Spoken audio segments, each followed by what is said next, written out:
Pada masa itu sampailah berita-berita tentang Yesus kepada Herodes raja wilayah. Lalu ia berkata kepada pegawai-pegawainya, "Inilah Yohanes Pembaptis. Ia sudah bangkit dari antara orang mati, dan itulah sebabnya kuasa-kuasa itu bekerja di dalamnya. Sebab memang Herodes telah menyuruh menangkap Yohanes, membelenggunya dan memenjarakannya berhubung dengan peristiwa Herodias, istri Filipus saudaranya. Karena Yohanes pernah menegurnya, katanya, 'Tidak halal engkau mengambil Herodias.' Herodes ingin membunuhnya, tetapi ia takut akan orang banyak yang memandang Yohanes sebagai nabi. Tetapi pada hari ulang tahun Herodes, menarilah anak perempuan Herodias di tengah-tengah mereka dan menyukakan hati Herodes, sehingga Herodes bersumpah akan memberikan kepadanya apa saja yang dimintanya. Maka setelah dihasut oleh ibunya, anak perempuan itu berkata, 'Berikanlah aku di sini kepala Yohanes Pembaptis di sebuah talam.' Lalu sedihlah hati raja, tetapi karena sumpahnya dan karena tamu-tamunya diperintahkannya juga untuk memberikannya. Disuruhnya memenggal kepala Yohanes di penjara. Dan kepala Yohanes itu pun dibawa orang di sebuah talam, lalu diberikan kepada gadis itu, dan ia membawanya kepada ibunya. Kemudian datanglah murid-murid Yohanes Pembaptis, mengambil mayatnya dan menguburkannya. Lalu pergilah mereka memberitahukannya kepada Yesus. Setelah Yesus mendengar berita itu, menyingkirlah ia dari situ dan hendak mengasingkan diri dengan perahu ke tempat yang sunyi. Tetapi orang banyak mendengarnya dan mengikuti dia dengan mengambil jalan darat dari kota-kota mereka. Ketika Yesus mendarat, ia melihat orang banyak yang besar jumlahnya, maka tergeraklah hatinya oleh belas kasihan kepada mereka, dan ia menyembuhkan mereka yang sakit. Menjelang malam, murid-muridnya datang kepadanya dan berkata, "Tempat ini sunyi dan hari sudah mulai malam. Suruhlah orang banyak itu pergi supaya mereka dapat membeli makanan di desa-desa." Tetapi Yesus berkata kepada mereka, "Tidak perlu mereka pergi. Kamu harus memberi mereka makan." Jawab mereka, "Yang ada pada kami di sini hanya 5 roti dan 2 ikan." Yesus berkata, "Bawalah kemari kepadaku." Lalu disuruhnya orang banyak itu duduk di rumput. Dan setelah diambilnya 5 roti dan 2 ikan itu, Yesus menengadah ke langit dan mengucap berkat, lalu memecah-mecahkan roti itu dan memberikannya kepada murid-muridnya. Lalu murid-muridnya membagi-bagikannya kepada orang banyak. Dan mereka semuanya makan sampai kenyang. Kemudian orang mengumpulkan potongan-potongan roti yang sisa, 12 bakul penuh. Yang ikut makan kira-kira 5.000 laki-laki, tidak termasuk perempuan dan anak-anak. Sesudah itu Yesus segera memerintahkan murid-muridnya naik ke perahu dan mendahuluinya ke seberang. Sementara itu ia menyuruh orang banyak pulang. Dan setelah orang banyak itu disuruhnya pulang, Yesus naik ke atas bukit untuk berdoa seorang diri. Ketika hari sudah malam, ia sendirian di situ. Perahu murid-muridnya sudah beberapa mil jauhnya dari pantai dan diombang-ambingkan gelombang karena angin sakal. Kira-kira jam 3 malam datanglah Yesus kepada mereka berjalan di atas air. Ketika murid-muridnya melihat dia berjalan di atas air, mereka terkejut dan berseru, "Itu hantu!" Lalu berteriak-teriaklah karena takut. Tetapi segera Yesus berkata kepada mereka, "Tenanglah, aku ini, jangan takut." Lalu Petrus berseru dan menjawab dia, "Tuhan, apabila engkau itu, suruhlah aku datang kepadamu berjalan di atas air." Kata Yesus, "Datanglah." Maka Petrus turun dari perahu dan berjalan di atas air mendapatkan Yesus.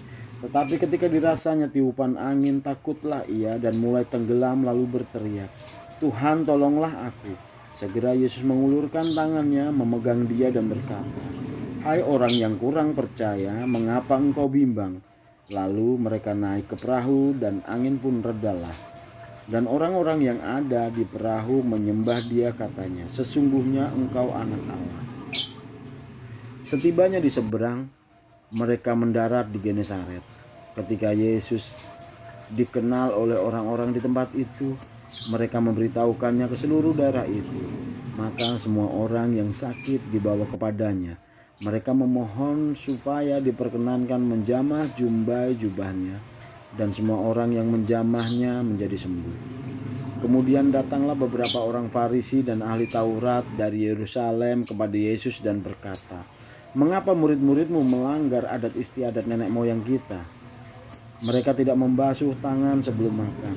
Tetapi jawab Yesus kepada mereka, "Mengapa kamu pun melanggar perintah Allah demi adat istiadat nenek moyangmu? Sebab Allah berfirman, 'Hormatilah ayahmu dan ibumu,' dan lagi, 'Siapa yang mengutuki ayahnya atau ibunya pasti dihukum mati.' Tetapi kamu berkata, barang siapa berkata kepada bapaknya atau kepada ibunya, 'Apa yang ada padaku yang dapat digunakan untuk pemeliharaanmu, sudah digunakan untuk persembahan kepada Allah,' orang itu tidak wajib lagi menghormati bapaknya atau ibunya. Dan dengan demikian firman Allah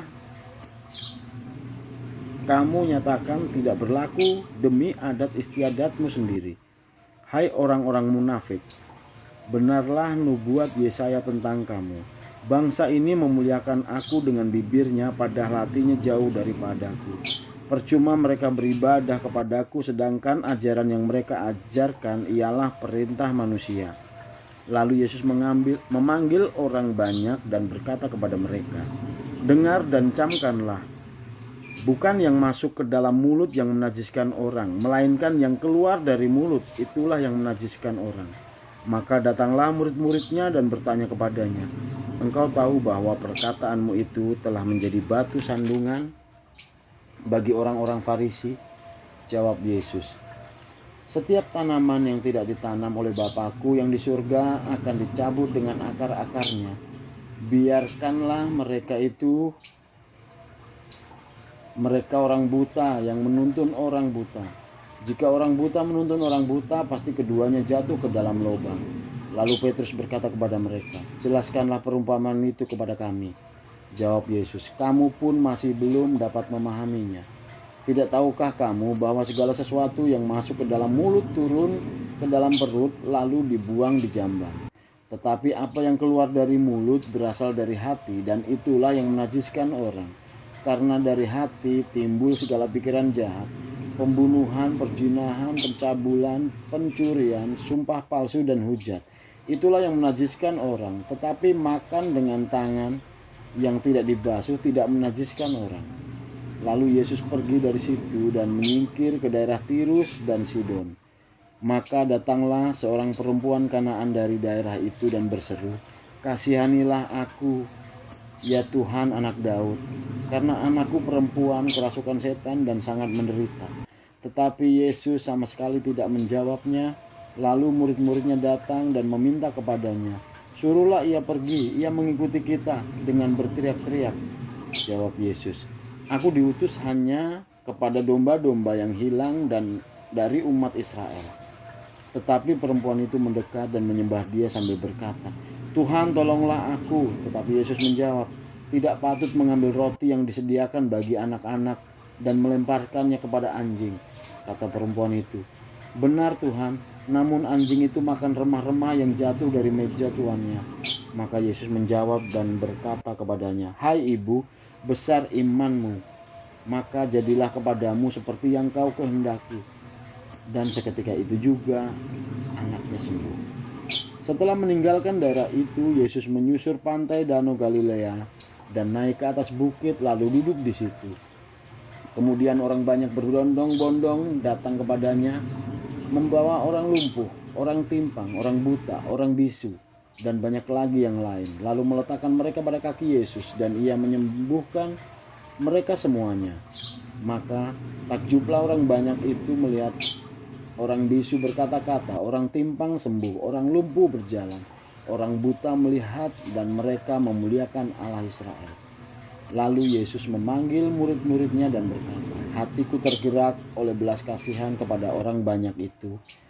Sudah 3 hari mereka mengikuti aku dan mereka tidak mempunyai makanan. Aku tidak mau menyuruh mereka pulang dengan lapar, nanti mereka pingsan di jalan."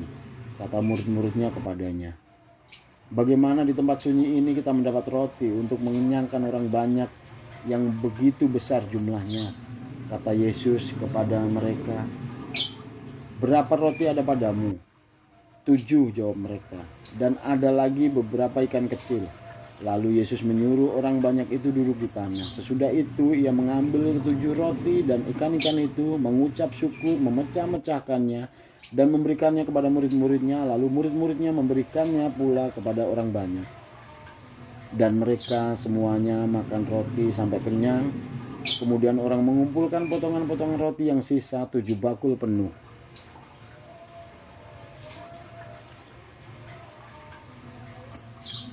Yang ikut makan ialah 4.000 laki-laki, tidak termasuk perempuan dan anak-anak. Lalu Yesus menyuruh orang banyak itu pulang. Ia naik perahu dan bertolak ke daerah Magadan. Kemudian datanglah orang-orang Farisi dan Saduki hendak mencoba Yesus. Mereka meminta supaya ia memperlihatkan suatu tanda dari surga kepada mereka. Tetapi jawab Yesus, pada petang hari karena langit merah, kamu berkata hari akan cerah. Dan pada pagi hari karena langit merah dan redup, kamu berkata hari buruk. Rupa langit kamu tahu membedakannya, tetapi tanda-tanda zaman tidak. Angkatan yang jahat dan tidak setia ini menuntut suatu tanda, tetapi pada mereka tidak akan diberikan tanda selain tanda Nabi Yunus. Lalu Yesus meninggalkan mereka dan pergi. Pada waktu murid-murid Yesus menyeberang danau, mereka lupa membawa roti. Yesus berkata kepada mereka, berjaga-jagalah dan waspadalah terhadap ragi orang Farisi dan Saduki. Mereka berpikir-pikir dan seorang berkata kepada yang lain, itu dikatakannya karena kita tidak membawa roti. Dan ketika Yesus mengetahui apa yang mereka perbincangkan, ia berkata, mengapa kamu memperbincangkan soal tidak ada roti? Hai orang-orang yang kurang percaya, belum juga kamu mengerti? Tidak kamu ingat lagi akan 5 roti untuk 5.000 orang itu? Dan berapa bakul roti kamu kumpulkan kemudian? Ataupun akan 7 roti untuk 4.000 orang itu? Dan berapa bakul kamu kumpulkan kemudian? Bagaimana mungkin kamu tidak mengerti bahwa bukan roti yang kumaksudkan? Aku berkata kepadamu, waspadalah terhadap ragi orang Farisi dan Saduki. Ketika itu barulah mereka mengerti bahwa bukan maksudnya supaya mereka was-was terhadap ragi roti, melainkan terhadap ajaran orang Farisi dan Saduki. Setelah Yesus tiba di daerah Kaisarea Filipi, ia bertanya kepada murid-muridnya, kata orang, siapakah anak manusia itu? Jawab mereka, ada yang mengatakan Yohanes Pembaptis, ada juga yang mengatakan Elia, dan ada pula yang mengatakan Yeremia atau salah seorang dari para nabi. Lalu Yesus bertanya kepada mereka, tetapi apa katamu, siapakah aku ini? Maka jawab Simon Petrus, engkau adalah Mesias, anak Allah yang hidup. Kata Yesus kepadanya, berbahagialah kau Simon bin Yunus, sebab bukan manusia yang menyatakan itu kepadamu, melainkan Bapa-Ku yang di surga. Dan aku pun berkata kepadamu, engkau adalah Petrus, dan di atas batu karang ini aku akan mendirikan jemaat-Ku, dan alam maut tidak akan menguasainya. Kepadamu akan kuberikan kunci kerajaan surga. Apa yang kau ikat di dunia ini akan terikat di surga, dan apa yang kau lepaskan di dunia ini akan terlepas di surga. Lalu Yesus melarang murid-muridnya supaya jangan memberitahukan kepada siapapun bahwa ia Mesias. Sejak waktu itu Yesus mulai menyatakan kepada murid-muridnya bahwa ia harus pergi ke Yerusalem dan menanggung banyak penderitaan dari pihak tua-tua, imam-imam kepala dan ahli-ahli Taurat, lalu dibunuh dan dibangkitkan pada hari ketiga. Tetapi Petrus menarik Yesus ke samping dan menegur dia, katanya, Tuhan, kiranya Allah menjauhkan hal itu. Hal itu sekali-kali takkan menimpa engkau. Maka Yesus berpaling dan berkata kepada Petrus, enyahlah iblis, engkau suatu batu sandungan bagiku, sebab engkau bukan memikirkan apa yang dipikirkan Allah, melainkan apa yang dipikirkan manusia. Lalu Yesus berkata kepada murid-muridnya, setiap orang yang mau mengikut aku, ia harus menyangkal dirinya, memikul salibnya dan mengikut aku. Karena barang siapa mau menyelamatkan nyawanya, ia akan kehilangan nyawanya. Tetapi barang siapa kehilangan nyawanya karena aku, ia akan memperolehnya. Apa gunanya seorang memperoleh seluruh dunia tetapi kehilangan nyawanya? Dan apakah yang dapat diberikannya sebagai ganti nyawanya? Sebab anak manusia akan datang dalam kemuliaan Bapanya diiringi malaikat-malaikatnya, Pada waktu itu ia akan membalas setiap orang yang menurut perbuatannya.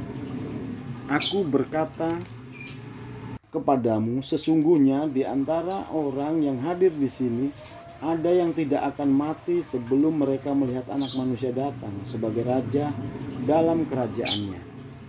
Amin.